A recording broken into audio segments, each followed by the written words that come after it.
Democrats in Congress have been barred from a Department of Justice briefing about the FBI informant that supposedly infiltrated Trump's presidential campaign.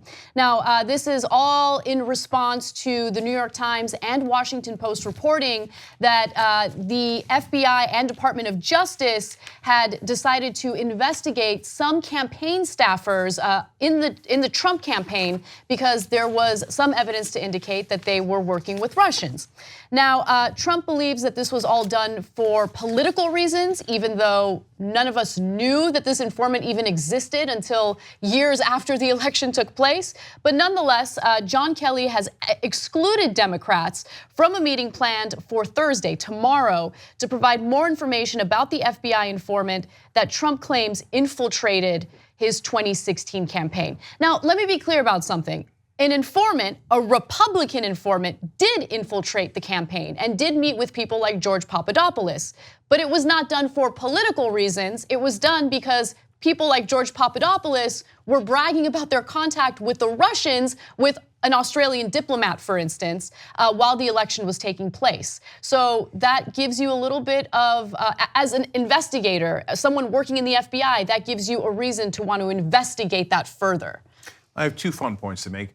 First is something we have to acknowledge, and we haven't for a long time. It's the elephant in the room. That Papadopoulos is a hilarious name. No, I love the name Papadopoulos, yes. Actually. I love his name, and it's unfortunate that the person who has that name is the person he is. Yes. Now, glass house on names. Nonetheless, here you go, Papadopoulos.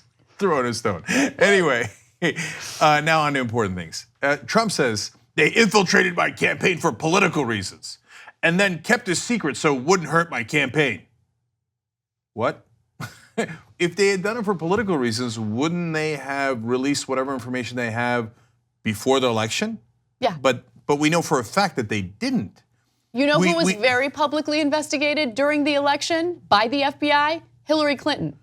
So, and by the way, I mean, yes, her camp definitely said it was done for political reasons, and it did impact her campaign to some extent, right? It's difficult to measure.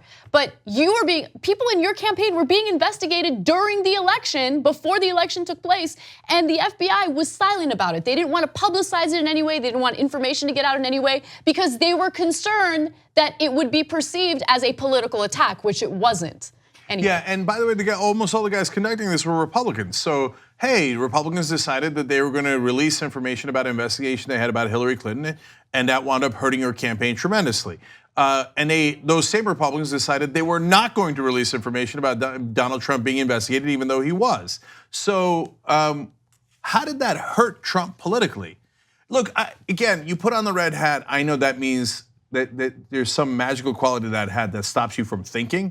You just go, dear leader says fake news, dear leader says witch hunt.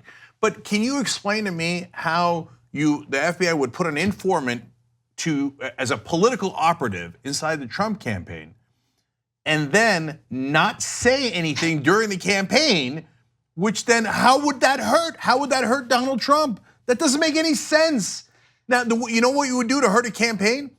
A couple of days before the election, you'd announce that you are restarting an investigation, a federal investigation by the FBI of that candidate. Oh, right, they did that of Hillary Clinton, not of Donald Trump. So please stop. It's embarrassing how stupid you people are with your stupid conspiracy theories. Yeah, look, so my opinion on Trump changes day to day, and I'm specifically talking about his level of intelligence, right? On any given day, I could think, oh, he's actually pretty strategic. And in this case, he is strategic because he knows that it didn't actually hurt him politically in any way whatsoever. He knows that if he makes a big issue about this and says that it was a witch hunt, it was done politically, then his base will continue dismissing anything that Mueller finds in his investigation. He wants to discredit that investigation, and he's actually doing a good job at that. But by the way, look, once the media is paying attention to you, and that's a big step. If they're not paying attention to you, then all this is really hard. But if you're a person like Donald Trump and the media pays a lot of attention to you, then politics gets really, really simple. You don't have to be that smart. In fact, being smart might hurt you a little bit. Obama was brilliant. Harvard Law, the head of the Harvard Law Review, was a constitutional law professor. And you know what we do? We get a lot of and he would never make his case. So people never heard it and people didn't understand it, right? And instead Trump comes out and he's not that smart. He just keeps repeating the same thing. Witch hunt. Today he sent out a tweet. All it said was in all caps, witch hunt. Like we forget how insane the president is. If randomly Obama had tweeted in the middle of his presidency, witch hunt, people are like, did he lose his mind? What does that mean? What do you mean witch hunt? And what kind of a tweet is that? It has no context. Right. I mean, this guy is deeply unstable, but politics is not complicated. Strength and repetition. Make your goddamn case. By the way, what did I tell Obama for 8 years? As if he was listening. Okay, I said, well, you goddamn it, make your case, right? And I was right.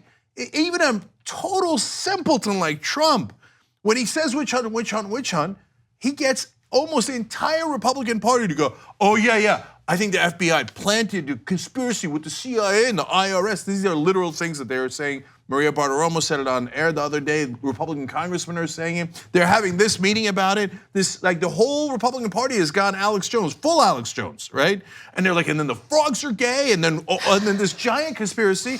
And 85% of Republicans are like, yeah, I bet there was a giant conspiracy, but it didn't hurt Trump at all because they didn't release it during the election, and that's why he won. And somehow that proves our point because they stopped thinking, and all he did was do propaganda. And the Democrats, on the other hand, right? So like today, on this story, the Democrats are excluded. What do Democrats ever do in response? Okay, tweet. Cry. Cry and tweet. Yeah, you're right. And I'm going to read you some of their responses in just a minute. And then I'm going to tell you what I would do, which is always fun. Okay, and I would venture to say, this is just a prediction, so take it with a grain of salt, that their protest will stop with these tweets. It'll end with these tweets. So Chuck Schumer, the only thing more outrageous than this meeting occurring at all is the fact that it's now partisan. It is crystal clear that Chairman Nunes's intent is to interfere with the investigation, and Speaker Ryan is allowing it to happen. Oh, it's a very, very strong response. I'm sure that they'll really change their tune now. And then Senator Adam Schiff said the following: "This is another serious abuse of power. There's a bipartisan mechanism called the Gang of Eight. They need to use it." Well, you continue wagging your finger at them because I am sure that if you wag aggressively enough, they will listen. We need bipartisan mechanisms. Oh, yeah. So what would I do? Okay, easy to criticize, right? Let's be constructive, right? So first of all, I would say, if I was Chuck Schumer, this proves that Donald Trump is in fact coordinating with his agencies to launch a conspiracy, and it is a conspiracy against the Democratic Party, and it should be fully investigated. I believe it is a criminal conspiracy, and that is why they're excluding the Democrats. So what happens as a consequence of that statement? Well, number one, the press goes nuts. Wait, are you accusing the president of a criminal conspiracy? Goddamn right I am. Oh wait, now let's all talk about that. Why? Well, he's excluding the Democrats from a political meeting, but and a meeting that should not be political because it's with your FBI, et cetera, right?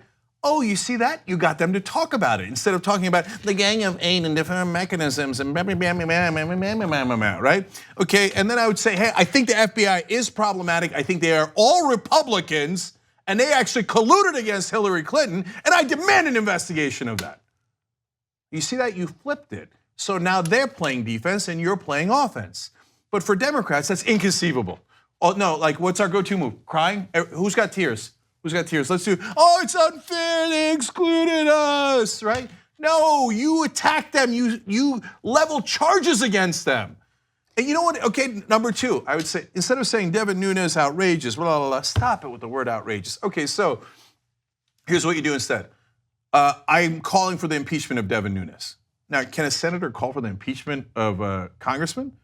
No, not really, okay? Which then leads the press to go, wait a minute, you can't do that. But now we're having a conversation about whether Devin Nunes should be impeached. That's the conversation you want to have, not about whether he was unfair to you, right? Yeah, I like that. Tricky Pazicki.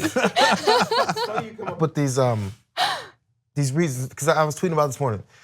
It's funny you come up with these things that maybe Chuck Schumer shouldn't have done, or should have done rather than the weakness he went with. I would just show up. What, you're not gonna invite me? Fine. Was this a birthday party? So I didn't get my RSVP. I don't care. Yes, I'll be like, press, follow me. We're gonna go where the meeting is. Find out where this. I don't know how this all works. I'm sure there's barriers, of course, but I'm a United States senator. That's right. I'm not some schlep off the street. That's you right. You know who I am? I'm Chuck Schumer. I'm showing up, and we're gonna talk about this. Shut me out at the door and watch the camera shut me out at the door. I like that too. You think media's not gonna see that? You know what? Show up anyway. I'm an elected official. People who voted me in want me to be there. Okay, and so I know why they wouldn't do it. They're like, oh, but if we get turned away, that looks like we're not powerful. No, look, schmuck, you know what? You add one prop to JR's excellent idea: handcuffs. You come with the press and you come with handcuffs. Apparently, they're doing a criminal conspiracy inside. That's why they wanted to make sure that their discussion with the FBI was political and only had Republicans in it. So I came here to do a citizen's arrest. Okay. Okay, so look, I love all these ideas. They're getting me all fired up, like I want to do it. But look, I gave up on politicians like Chuck Schumer after they gave away all the leverage they had in pushing for protections for DACA recipients, continued protections for DACA recipients.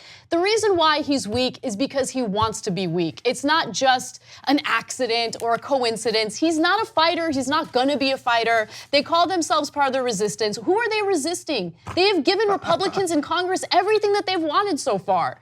You know, how have they pushed back? I mean, the whole funding the government and the whole DACA thing, it was just such an easy strategy. You guys have the leverage. Don't fund the government until we have a standalone bill to offer protections for these DACA recipients. And they gave that leverage away. They're weak because they want to be weak. Yeah, because they don't give a damn about you. So all you get is more crocodile tears from them. They're never gonna fight these guys. Resistance my ass. 2 easy ways to follow the Young Turks. One is hit the subscribe button down below, then you're a TYT subscriber. And second is ring the bell. And when you do that on YouTube, you're notified of our videos.